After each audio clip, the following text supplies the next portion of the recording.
అందుకే ఈరోజు మొదలుపెట్టిన మీరు ఇంకా చూసినట్లేరు.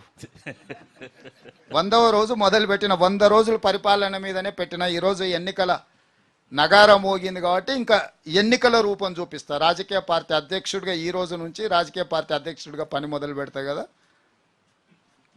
నిన్నటి కోడ్ రానంత వరకు ముఖ్యమంత్రిగానే వ్యవహరించిన. ఎందుకంటే చాలా నిబద్ధతతోని రోజుకు 18 గంటలు ప్రతిరోజు పనిచేసిన 100 రోజులు. ఎక్కడ కూడా చిన్న తప్పిదానికి కూడా అవకాశం ఇవ్వకుండా పరిపాలన ఇచ్చినా నేను అనుకుంటున్నా. నిన్న 3 గంటలకు ఎన్నికల ప్రధాన అధికారి ఎన్నికల నగార ఊదిండు. ఈ 100వ రోజు రాజకీయపరమైన నిర్ణయం తీసుకున్నాం. మీకు ఇంకా అంటే పార్టీ ప్రెసిడెంట్కి ఆల్రెడీ యాక్టివిటీ మొదలుపెట్టినా మీ దృష్టికి రానట్టుంది. 1 గంటలో మీ దృష్టికి వస్తుంది. ఇలా కాంగ్రెస్ పార్టీ పరిస్థితి ఎట్లా తయారైందంటే వాళ్ళకి అసలు తీరిక లేదు. ఎంతసేపు ముఖ్యమంత్రి గారు నేను పార్టీ కోసం గేట్లు తెరుస్తా, నేను గేట్లు తెరిచిన రాండ్రి పార్టీలోకి, ప్రతిపక్ష నాయకుల ఇళ్లలోకి పోయి బతిలాడి కండువాలు కప్పుతున్నాడు ముఖ్యమంత్రి గారు.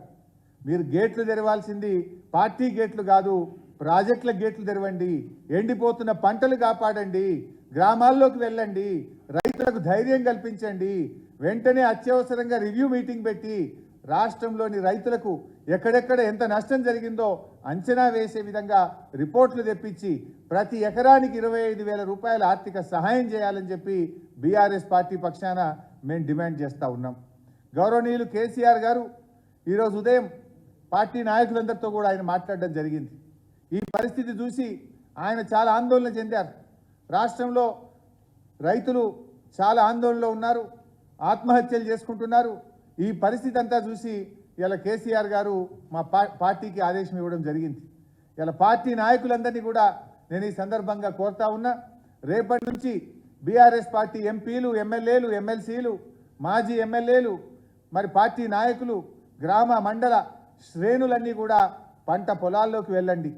మీ గ్రామాల్లో, మీ మండలాల్లో, మీ నియోజకవర్గాల్లో ఎంత నష్టం జరిగిందో వివరాలు సేకరించి మన బీఆర్ఎస్ పార్టీ కేంద్ర కార్యాలయానికి పంపాలని చెప్పి మేము కోరుతా ఉన్నాం.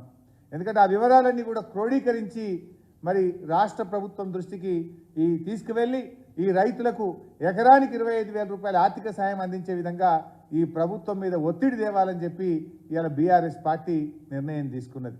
అందువల్ల